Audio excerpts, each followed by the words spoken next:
الذي هدانا لدينه وما كنا لنهتدي لولا أن هدانا الله والصلاة والسلام على سيدنا ومولانا محمد رسول الله وعلى آله وأصحابه الذين بذلوا جهدهم لدين الله. أما بعد فأعوذ بالله من الشيطان الرجيم. بسم الله الرحمن الرحيم. هو الذي أرسل رسوله بالهدى ودين الحق ليظهره على الدين كله ولو كره المشركون.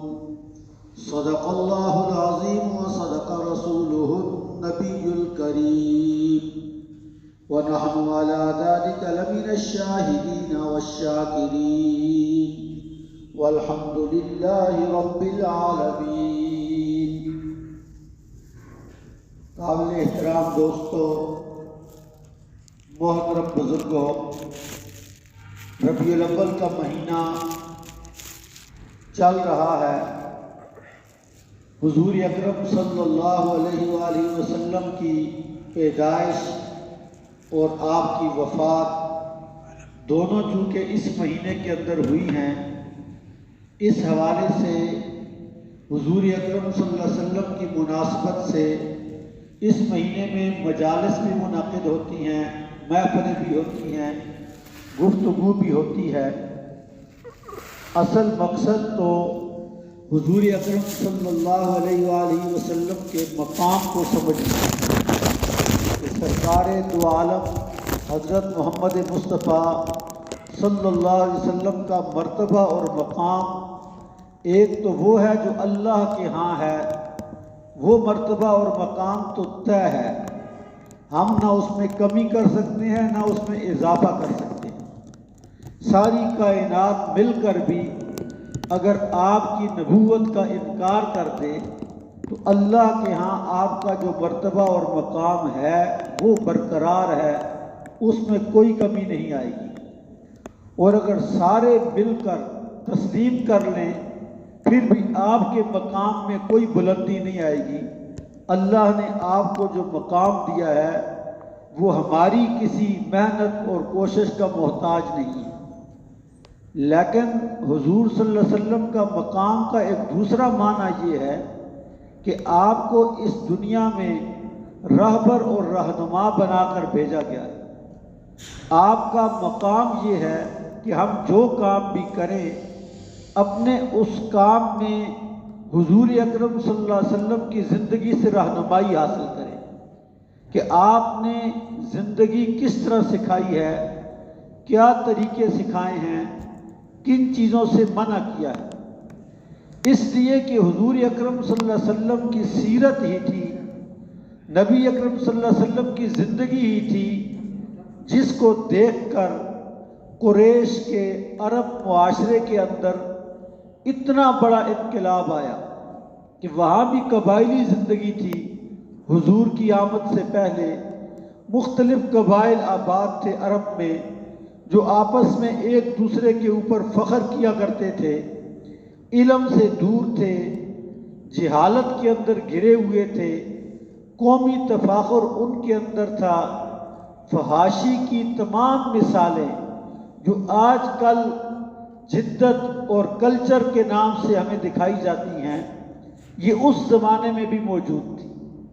یعنی ایک عجیب و غریب فضا ان کے اندر یہ تھی کہ وہ جب بیت اللہ کا طواف کرتے تو برہنہ ہو کر ننگے ہو کے کرتے تھے، اور اس کے پیچھے ان کی سوچ بڑی عجیب تھی کہ جی یہی کپڑے پہن کر ہم نے گناہ کیے ہیں تو اب ان کپڑوں کے ساتھ ہم طواف کس طرح کریں.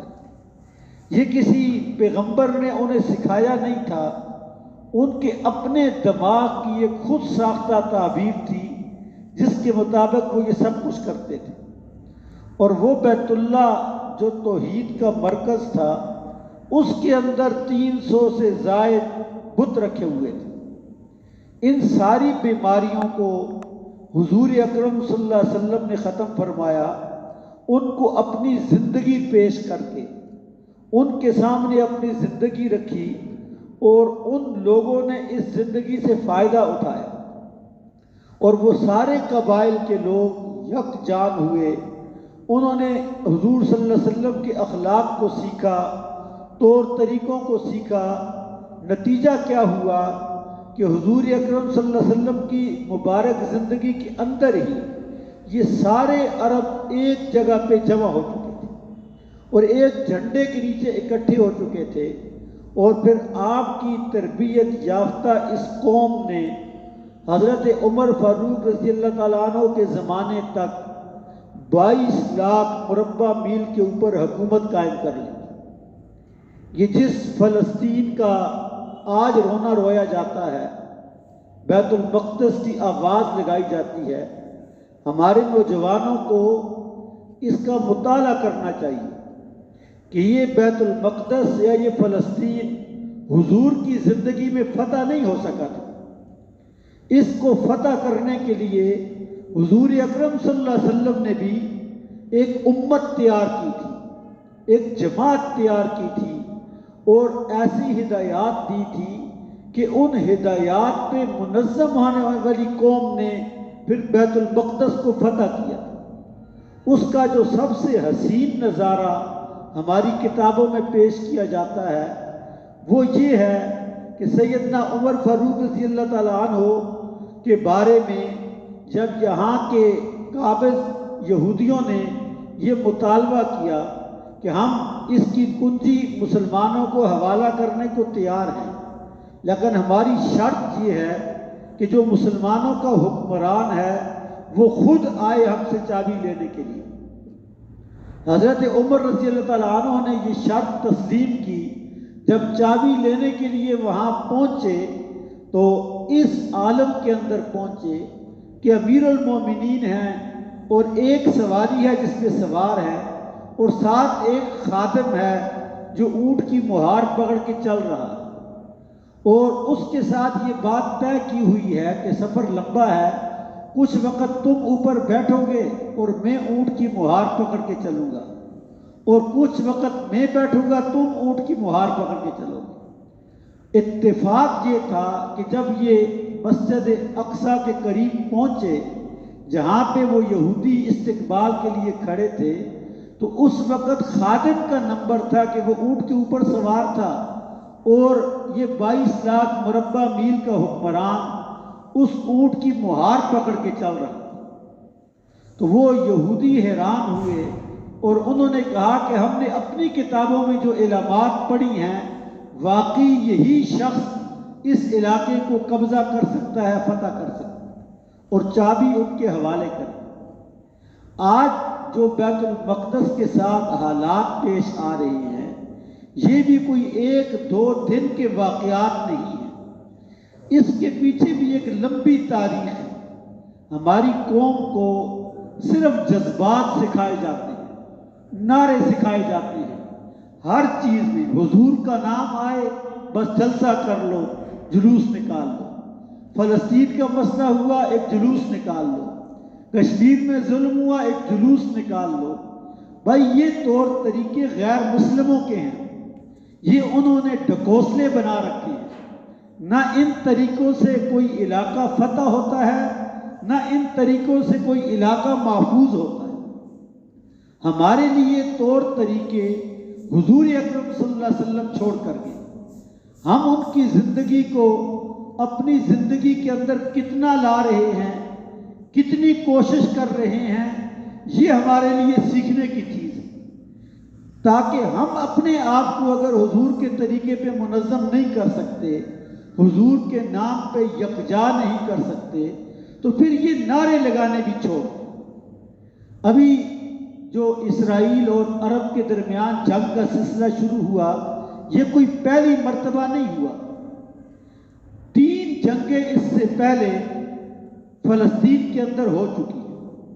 ہمارے نوجوانوں کو ان تینوں جنگوں کا مطالعہ کرنا چاہیے۔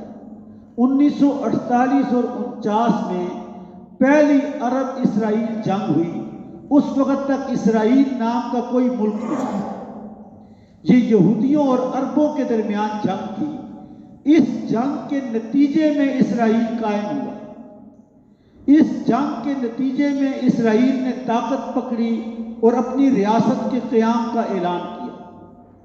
1966 کے اندر دوسری جنگ ہوئی، عرب ممالک کے طاقتور ملکوں کی پشپناہی کے ساتھ ہوئی۔ اس کے نتیجے میں گولان کی پہاڑیاں، غزہ کی پٹی، یہ تمام علاقے اسرائیل کے قبضے میں چلے گئے۔ 1973 میں تیسری جنگ ہوئی، مزید علاقہ اسرائیل کے قبضے میں چلا گیا۔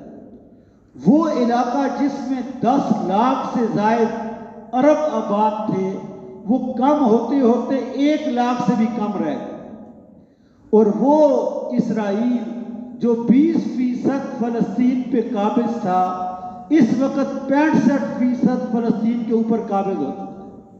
ہر جنگ کا نتیجہ اس کے حق میں جاتا ہے۔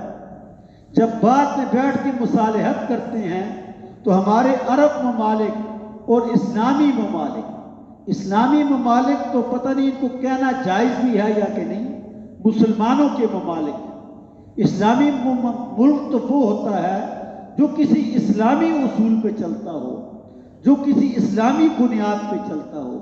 ہم تو ان کو صرف اس لیے اسلامی کیا دیتے ہیں کہ ان میں مسلمانوں کی اکثریت ہے۔ مسلمانوں کی اکثریت سے کوئی ملک اسلامی نہیں بنتا ہے۔ اسلام کچھ اصولوں کا نام ہے جس کے اندر حکمرانوں کے بھی طور طریقے درج ہیں، عوام کے لیے بھی طور طریقے درج ہیں۔ جس مملکت کے اندر وہ قوانین ہوں گے وہ اسلامی مملکت ہوگی۔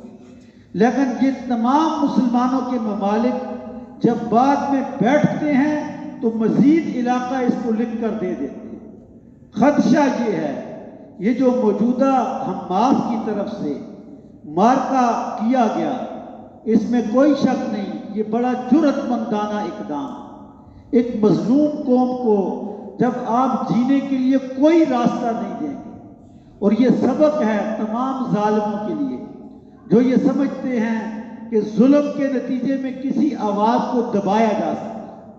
کتنے مظالم ہوئے 1948 سے لے کے آج تک، ان فلسطینیوں کو ختم کرنے میں کن ممالک کا ہاتھ تھا؟ ہمارے ملک نے بھی کوئی کمی چھوڑی نہیں ہے۔ جنرل ضیاء الحق مرحوم کے زمانے میں ہمارے کمانڈوز نے جا کے ان کے ساتھیوں کو مارا ہے۔ اب ہم سے وہ تاریخ چھپائی جاتی ہے، اور اس وقت بھی سب سے کمزور موقف اگر کسی کا ہے تو ہمارے ملک پاکستان کا ہے۔ آج تک ان کا موقف کسی کو سمجھ نہیں آیا کہ فلسطین کے اوپر ان کا موقف ہے کیا، یہ کیا کہنا چاہتے ہیں، کیا کرنا چاہتے ہیں۔ اور چھوٹا سا ایک ملک وہ اسرائیل تمام اسلامی ممالک کے اندر گرا ہوا، ان سب کو سبق سکھا رہا ہے، یہ کچھ نہیں کر سکتا۔ یہ وقتی اور عارضی حادثہ نہیں، یہ ایک طویل غفلت کا نتیجہ ہے کہ مسلمانوں نے اپنی اولاد کو حضور اکرم صلی اللہ علیہ وسلم کے پیچھے چلانا چھوڑ دیا ہے۔ صحابہ کرام کی اتباع میں اپنی اولاد کی تربیت چھوڑ دی، اولیاء کرام کی اتباع میں اپنی اولاد کی تربیت چھوڑ دی ہے۔ ہم ادھر ادھر بھٹک گئے ہیں۔ نتیجہ یہ ہے کہ آج جب کہتے ہیں کہ یہ جو فلسطین ہے امت مسلمہ کا مسئلہ ہے، تو کافر ہنستے ہیں کہ یہ امت مسلمہ ہے کہاں جس کا آپ اسے مسئلہ سمجھتے ہو۔ اگر وہ ہوتی، اس کے کوئی وارث ہوتے، تو ان کو کیا طاقت تھی کہ یہ اس کے اوپر قبضہ کرنے کا سوچ سکتے۔ آج امت کا وجود ختم ہے، اور امت کا وجود کوئی حکومت قائم نہیں کر سکتی۔ یہ مسلمان کا دل ہے، یہ جس دن ٹھیک ہو جائے اور اپنی اولاد کو ٹھیک رخ پہ لے آئیں، انہیں حضور اکرم صلی اللہ علیہ وسلم کی اتباع پہ چلنے کے اوپر راضی کر لیں کہ ہمارے مقتدا، ہمارے پیشوا صرف اور صرف حضور اکرم صلی اللہ علیہ وسلم۔ سیدنا عمر نے اگر فلسطین فتح کیا تو سیدنا عمر نے یہ تربیت کہاں سے لی تھی؟ وہ تو خود کہتے تھے کہ اے عمر، تجھے تو اونٹ چرانا بھی نہیں آتے تھے۔ یہ تو حضور کا صدقہ ہے، یہ تو اسلام کی برکت ہے کہ آج 22 لاکھ مربع میل پہ حاکم بن گیا۔ اگر حضرت عمر نے ایک سبق پڑھا تھا، اگر حضرت عمر نے ایک زندگی سیکھی تھی اور وہ اس مقام تک پہنچے تھے، تو آج کیا مسئلہ ہے کہ 1.5 ارب سے زائد مسلمان حضور صلی اللہ علیہ وسلم کی زندگی کو اگر پڑھ لیں، سیکھ لیں، تو یہ نتائج وہ بھی لا سکتے ہیں۔ بدقسمتی سے حضور صلی اللہ علیہ وسلم کا نام بھی، جو کہ مسلمانوں کے لیے اتفاق اور وحدت کی نشانی ہونی تھی، آج اس نام پر بھی تفرقے پھیلائے جاتے ہیں۔ حضور کے نام پہ مجلس اور بیچ میں دوسرے مسلمانوں کے اوپر فتوی اور مسلمانوں کو آپس میں لڑانے کی کوشش، یہ قوم مسجد اقصیٰ کی حفاظت کرے گی یا اپنے خطے کی حفاظت کرے گی؟ یہ ناممکن بات ہے۔ حضور اکرم صلی اللہ علیہ وسلم کا مبارک نام ہم سب کو متحد ہونے کا ذریعہ ہونا چاہیے۔ حضور اکرم صلی اللہ علیہ وسلم کا مبارک دین یہ ہمارے درمیان پیار و محبت کا ذریعہ ہونا چاہیے۔ میں آج ہی بچوں کو حدیث پڑھا رہا تھا کہ حضور اکرم صلی اللہ علیہ وسلم نے فرمایا، لا تحاسدوا، آپس میں ایک دوسرے کے ساتھ حسد نہ کیا کرو، لا تناجشوا، ایک دوسرے کو دھوکہ نہ دیا کرو، لا تباغضوا، آپس میں بغض کرنا چھوڑ دو، لا تدابروا، ایک دوسرے سے ناراض ہونا، یہ پیٹھ پھیر کے چلنا، اے مسلمانوں یہ چیز چھوڑ دو، کونوا عباد اللہ اخوانا، سب اللہ کے بندے اور بھائی بن کے رہو۔ نبی علیہ السلام تو یہ کیا کرتے ہیں، آج ذرا اپنے محلے کا جائزہ لیں، اپنے گھروں کا جائزہ لیں کہ ہمارے درمیان نفرتیں کتنی ہیں اور محبتیں کتنی ہیں۔ یہاں سے امت بنے گی ہمارے گھروں سے، اور یہاں سے امت ٹوٹے گی، یہ ہمارے گھر ہی اس کا معیار ہے۔ یہ ٹی وی دیکھنے کی ضرورت نہیں ہے، عالمی حالات پڑھنے کی بھی ضرورت نہیں ہے۔ اگر میرے گھر میں حضور اکرم صلی اللہ علیہ وسلم کا دین 100% زندہ ہو گیا ہے، تو یہ ایک گھرانہ پورے عالم کے انسانوں کی زندگی کو بدل سکتا ہے۔ حضور نے ہمیں یہ سبق پڑھایا ہے۔ اللہ تعالی ہمیں اس مبارک مہینے کی برکت سے حضور اکرم صلی اللہ علیہ وسلم کی زندگی سیکھنے کی اور اس کی برکت سے مستفید ہونے کی توفیق نصیب فرمائے، سنتیں ادا کریں۔